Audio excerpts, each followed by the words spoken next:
My name's Father Nick Williams. I'm Vocations Director for the Archdiocese of Cardiff, and in this series of videos we're going to be examining some frequently asked questions that a lot of people might have curiosity about. Some of those aspects of priesthood which are interesting to examine in a little more detail.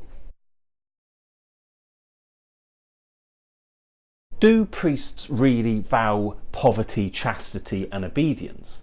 Well, we have to separate out the religious orders from the diocesan priesthood here.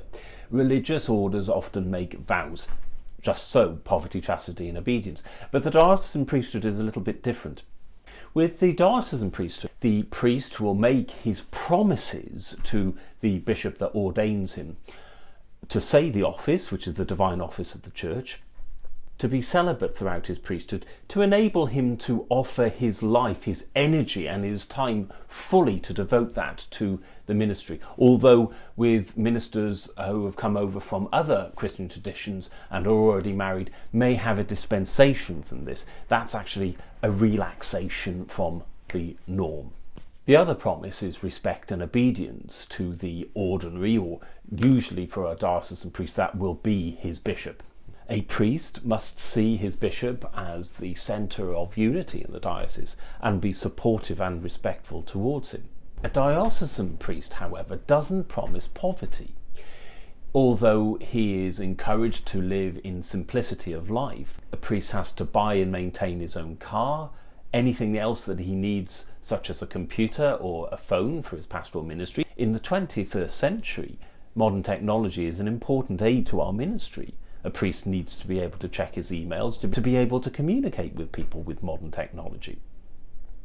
A priest is also entitled to go on holiday. He has 4 weeks a year, and it's through his own personal finances that he's able to afford to go away. And a priest also is a human being. He has hobbies, he has interests, he has a social life. It's important for him to be able to spend some time relaxing with family and friends, going out for a drink and maybe to have a meal in a restaurant, to go to the cinema, to engage with normal everyday things.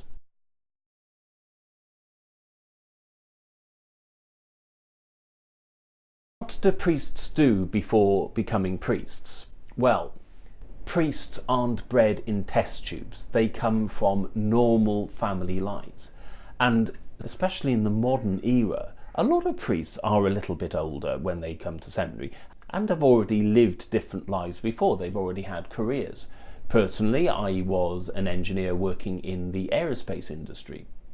Many other priests come from professional IT backgrounds, for example, science-based careers, marketing, the care industry, even from medicine in some cases. So every priest is unique, every priest has his own background, every priest has his own journey. The thing that unites them, that all of these priests that have had previous lives, is that they've had experience of what they're giving up. They've had experience of the everyday working world.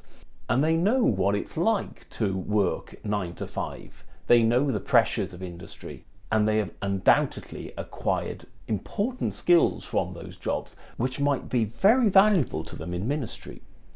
Organisational skills, responsibility for people management, technical capabilities that could be of use in the priesthood.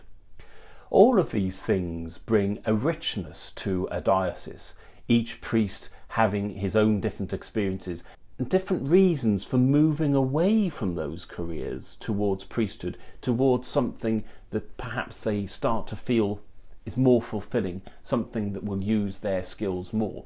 For me, as somebody who was an engineer, there are many skills that I can transfer from that industry into priesthood, in particular more to some of the administrational sides of priesthood. But nevertheless, those are important. Priesthood involves many different facets and many different capabilities. It's not just a matter of the sacraments. A priest these days has to get involved in building management, management of personnel, and all sorts of different requirements which require a broad range of capabilities and skills.